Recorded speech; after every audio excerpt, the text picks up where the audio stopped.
Okay, students, are you able to see the screen? Yes, ma'am. Okay. If you have any problem regarding our previous topic, the Chinese invasion 1962, you can ask me.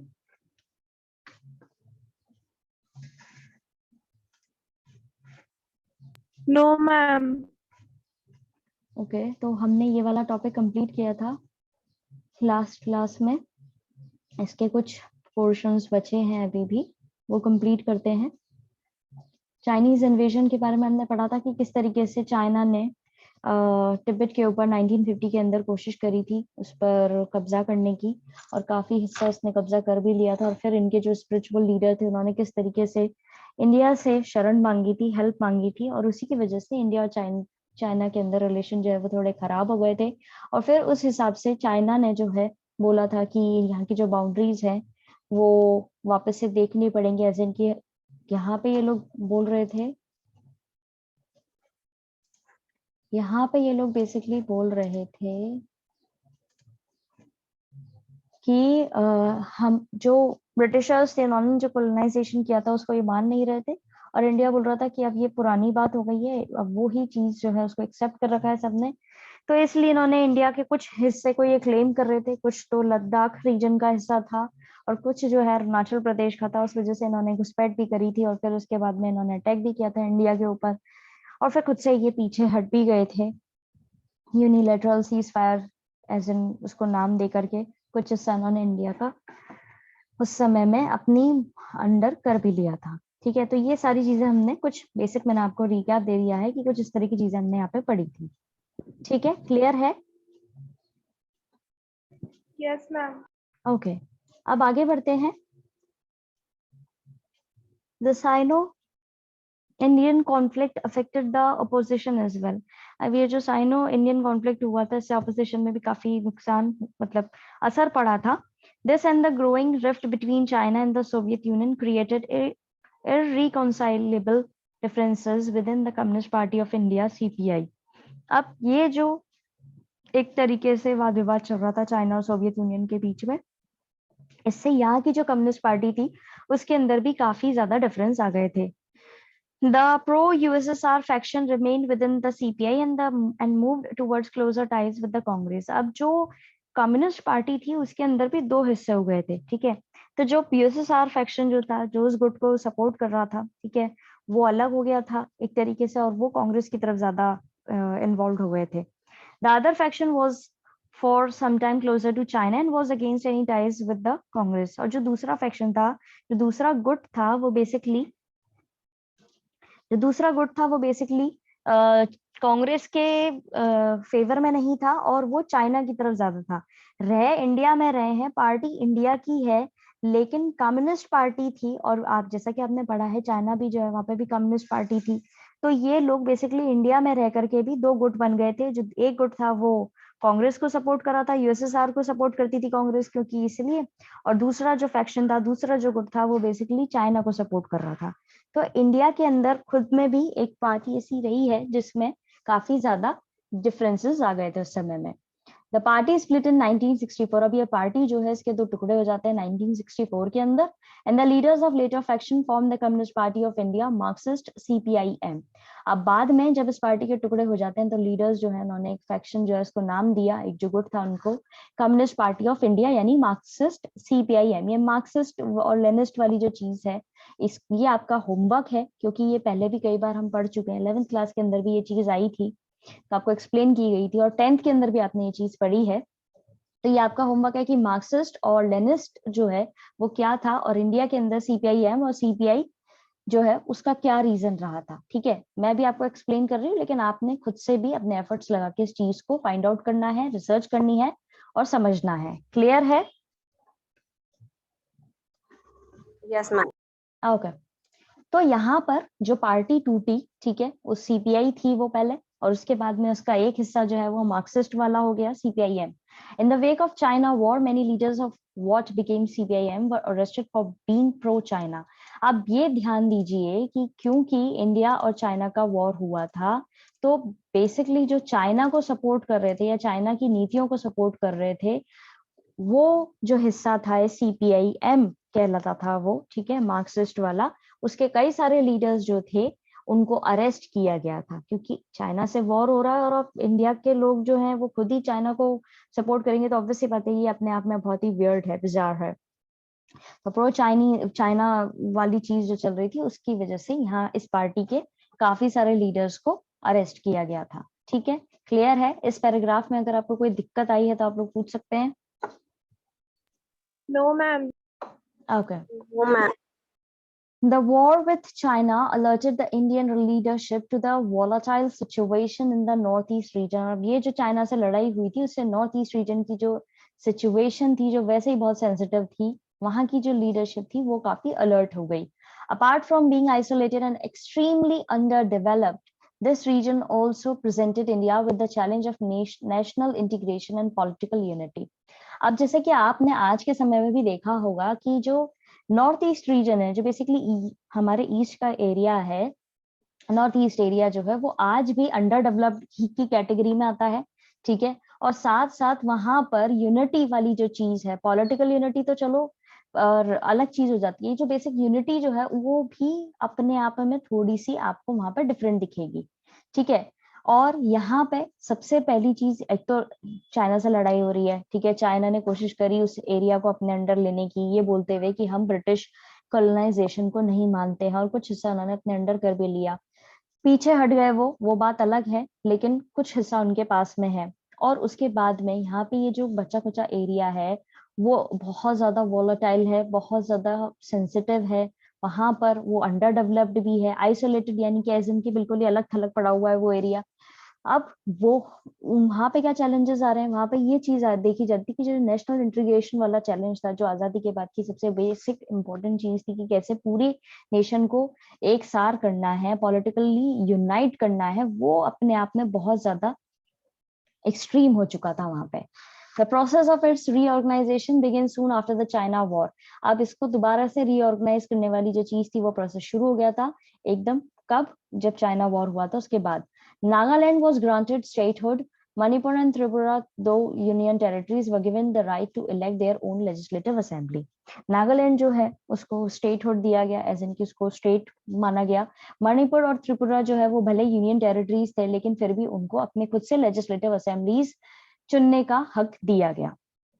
How many union territories do we have in India? 7. 7. Okay, so basically यहाँ पे union territories जो है वो basically ये दी गई थी। इनमें से 2 यूनियन टेरिटरीज जो है उनका नाम दिया गया है आपको, जहां पर इनको हक दिया गया कि भाई आप अपनी लेजिस्लेटिव असेंबली चुन सकते हो। उसका मेन रीजन क्या था? ये सारे रीजन जो है, मणिपुर, त्रिपुरा, नागालैंड वाली जो जगह है, ये बेसिकली किस तरफ पड़ती है? नॉर्थ ईस्ट रीजन में पड़ती है, और ये एक नेशनल इंटीग्रेशन के प्रोसेस के थ्रू इनको ये स्पेशल राइट्स दिए गए हैं। इस पैराग्राफ के अंदर किसी को कोई दिक्कत? No, ma'am. ओके, तो इससे पहले ये वाली चीज, ये जो बॉक्स से रखा है वो भी पढ़ लेते हैं। Sino Indian relations since 1962। It took more than a decade for India and China to resume normal relations। एक डेकेड से भी ज्यादा समय लगा है इंडिया और चाइना को अपने रिलेशंस को नॉर्मलाइज करने में। It was in 1976 that the full diplomatic relations were restored between the two countries। 1976 की बात है जब पूरी तरीके से ये रीस्टोर हुए इनके diplomatic relations. Atal Bihari Vajpayee was the first top level leader। He was then external affairs minister to visit China in 1979। अब कैसे रिस्टोर हुए? पहली बात तो अटल बिहारी वाजपेयी जी जो थे वो पहले टॉप लेवल के लीडर थे, उस समय में वो एक्सटर्नल अफेयर मिनिस्टर थे जिन्होंने जाकर के चाइना विजिट किया 1979 के अंदर। Later Rajiv Gandhi became the first prime minister after Nehru to visit China.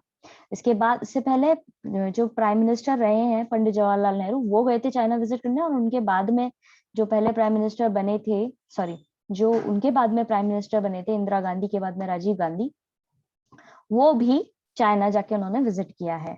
Since then the emphasis is more on trade relations between the two countries। और तब से ही ज्यादा से ज्यादा ध्यान जो है वो किस चीज पे दिया जाता था? ट्रेड पे दिया जाता था। ट्रेड रिलेशंस जो थे दोनों कंट्रीज के बीच में, उन पे ध्यान दिया जाता था। In the book contemporary world politics you have already read about these developments. Contemporary world politics के अंदर आपने ये सारी चीजें पहले से ही देख रखी हैं। इस बॉक्स के अंदर किसी को कोई दिक्कत? No, ma'am. No, ma'am. Okay, सो यहाँ पे आपको एक मूवी जो है पुराने जमाने की, उसके बारे में आपको बोला गया है, बताया गया है, ठीक है। ये आपने खुद से पढ़ना है, ये आपका एक छोटा सा होमवर्क है। ये जो मूवी का डिस्क्रिप्शन दिया गया है, ये किस पे बेस्ड है, पिक्चर का नाम है हकीकत, ये क्या है क्या नहीं है, ये सब आप खुद से पढ़ेंगे। ये एक छोटा सा होमवर्क है। अब आते हैं page number 74, Wars and peace with Pakistan. अभी हमने चाइना के बारे में पढ़ा था, अब हम पाकिस्तान के बारे में पढ़ेंगे कि पाकिस्तान का जो केस रहा है वो शुरुआत से ही काफी कॉन्फ्लिक्ट वाला रहा है, जब से हमारे देश के टुकड़े हुए हैं। और मेन रीजन जो है इनके कॉन्फ्लिक्ट का वो हमेशा की तरह कश्मीर ही रहा है। इस डिस्प्यूट के बारे में आप चैप्टर 8 के अंदर बहुत अच्छे से पढ़ेंगे। यहाँ पे आपको छोटा सा इसकी एक तरीके से ग्लिम्स मिलेगा कि एक वॉर हुआ था इंडिया और पाकिस्तानी आर्मीज के बीच में कश्मीर में 1947 के अंदर ही, ठीक है। और उसके बाद में ये फुल फ्लेश्ड वॉर में चेंज नहीं हुआ, और छोटी लड़ाई हुई थी, छोटा वॉर हुआ था, लेकिन पूरी तरह से ये चीज बड़े वॉर में नहीं बदली थी। ये इशू जो है बाद में यूएन के अंदर उठाया गया था, और पाकिस्तान जो है वो एक क्रिटिकल फैक्टर की तरह निकल के आया था। जब भाई बात जब चलती थी इंडिया के रिलेशंस की, ठीक है, इंडिया के रिलेशंस जो है यूएसए से और सब्सिक्वेंटली चाइना से, तो उसके बीच में कहीं ना कहीं पाकिस्तान जो है उसका नाम जरूर आता था। अब वो कैसे आता था, क्यों आता था, उसके बारे में हम इस टॉपिक के अंदर अच्छे से पढ़ेंगे। बट बेसिकली अगर कभी भी आपने न्यूज वगैरह देखी हो तो आप देखेंगे कि जब भी कोई बदलाव आते हैं इंडिया के अंदर, तो पाकिस्तान अपनी मतलब यहाँ पे इंडिया के अंदर 370 जो है हटाई गई थी। कश्मीर के अंदर स्पेशल जो राइट्स मिले थे वो जब अबॉलिश किए गए थे, उसको हटाया गया, तो पाकिस्तान अपने ही तरीके से उसका विरोध कर रहा था, प्रोटेस्ट कर रहा था, और उस चीज को लेकर के जो इंटरनेशनल प्लेटफॉर्म्स है वहां पे उठा रहा था कि इंडिया ने ये सही नहीं किया, इंडिया को बोलो ये चीज वापस है अपने ये जो अबॉलिश किए इन्होंने ये राइट्स ये हटा दे, ये कश्मीर के लोगों के साथ में अच्छा नहीं कर रहे हैं, और कश्मीर के लोगों को आजादी चाहिए। वो इस तरह की मतलब एक सेंसलेस बातें करना, सेंसलेस स्टेटमेंट्स देना, ये वहां के लोगों की बहुत ही आम धारणा है, और वहां के लीडर्स जो हैं वो यही चीज करते हैं। तो ये चीज आज की नहीं है, ये चीज बहुत पुरानी है, 1947 से ही ये चीज चली आ रही है, क्योंकि इनको बेसिकली कश्मीर चाहिए। कश्मीर का मानते हैं कि कश्मीर हमारा हिस्सा है, और जबकि इनके पास में ऐसा नहीं कि कश्मीर बिल्कुल भी नहीं है, कश्मीर का काफी हिस्सा इनके पास में है, फिर उसके बावजूद भी। तो अब वो पढ़ते हैं। In the case of Pakistan, the conflict started just after partition over the dispute on Kashmir. You will read more about the dispute in chapter 8. A proxy war broke out between the Indian and Pakistani armies in Kashmir during 1947 itself. But this did not turn into a full war. The issue was then referred to the UN. Pakistan soon emerged as a critical factor in India's relation with the US and subsequently with China. Pakistan के case में काफी partition के बाद से conflict आ चुका है कश्मीर को लेकर के, और इंडिया पाकिस्तानी वॉर भी हुआ था, छोटा वॉर था 1947 के अंदर ही, और उसके बाद में ये वॉर पे बड़े लेवल के वॉर पे तब्दील नहीं हुआ। उसके बाद ये इशू जो है कश्मीर का ये यूएन के अंदर भी उठाया गया, और जब भी कई बात आती है इंडिया या यूएसए के रिलेशन की या इंडिया या चाइना के रिलेशन की, तो पाकिस्तान जो है वो एक क्रिटिकल फैक्टर की तरह आता है कि अगर इंडिया से रिलेशन अच्छे मेंटेन कर रहे हैं तो पाकिस्तान ऑब्वियस सी बात है कि वो उस चीज से नफरत ही करेगा और इश्यूज ही क्रिएट करेगा। या चाइना और पाकिस्तान के रिलेशन अच्छे हो रहे हैं तो इंडिया एक क्रिटिकल फैक्टर की तरह देखा जाएगा। समझ में आया फर्स्ट पैराग्राफ में? किसी को कोई दिक्कत तो आप लोग अभी पूछ सकते हैं। No, ma'am. No, ma'am. Okay. The Kashmir conflict did not prevent cooperation between the governments of India and Pakistan. अब जो कश्मीर का कॉन्फ्लिक्ट था, इसकी वजह से इंडिया और पाकिस्तान के बीच में जो कॉपरेशन था उसको मतलब वो उन्होंने ऐसा नहीं कि वो करा नहीं हो, ठीक है, सरकारें जो थी वो कॉपरेट कर भी रही थी।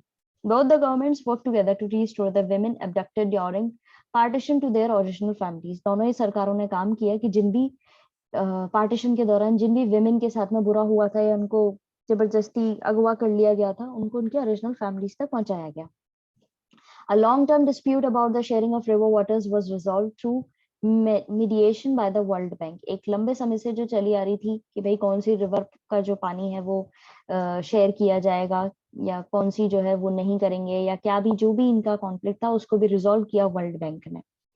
The India Pakistan Indus water treaty was signed by Nehru and general Ayub Khan in 1960। इसको मार्क कर लीजिए, ये इम्पोर्टेंट है कि भाई India Pakistani Indus water treaty जो है वो साइन की गई थी नेहरू और जनरल अयूब खान के बीच में 1960 में। Despite all ups and downs in the Indo Pak relations, this treaty has worked well. भले कोई भी कंडीशन रही हो इंडिया और पाकिस्तान के बीच में, लेकिन ये ट्रीटी जो है उसने अच्छे से काम किया है और आज भी कर रही है। क्लियर है? सेकेंड पैराग्राफ में किसी को कोई दिक्कत, कोई doubt? No, ma'am. No problem. No, ma'am. Okay. A more serious armed conflict between the two countries began in 1965 के बीच में बहुत ज्यादा सीरियस लड़ाई हुई दोनों ही देशों के बीच में। As you would read in the next chapter, by then Lal Bahadur Shastri had taken over as the Prime Minister. In April 1965, Pakistan launched armed attacks in the run of Kutch area of Gujarat. अब इस चीज के बारे में आप next chapter के अंदर पढ़ेंगे कि लाल बहादुर शास्त्री जी जो थे तब प्राइम मिनिस्टर बने थे। अप्रैल 1965 के अंदर पाकिस्तान ने इंडिया का जो गुजरात है उसमें रन ऑफ कच्छ एरिया जो है वहां पे अटैक कर दिया था। This was followed by a bigger offensive in Jammu and Kashmir in August September, और इसके बाद में उन्होंने जम्मू और कश्मीर में अगस्त सितंबर के महीने के अंदर एक और ज्यादा ऑफेंसिव चीज करी थी। Pakistani rulers were hoping to get support from the local population there but it did not happen. अब ये पाकिस्तानी रूलर्स जो थे उस समय में उनको लग रहा था कि भाई वहां की जो लोकल जनता है जम्मू और कश्मीर की वो इनका साथ देगी, लेकिन ऐसा नहीं हुआ। In order to ease the pressure on this Kashmir front, Shastri ordered Indian troops to launch a counter-offensive on the Punjab border. अब इस चीज को कोप अप करने के लिए उस समय में जो वहां के प्राइम मिनिस्टर थे हमारे, उन्होंने बोला, ऑर्डर दिया इंडियन ट्रूप्स को भाई कि तुम भी इस काउंटर ऑफेंसिव करो, यानी तुम भी अटैक करो इनकी, और वो किस तरफ से करो? पंजाब बॉर्डर से करो।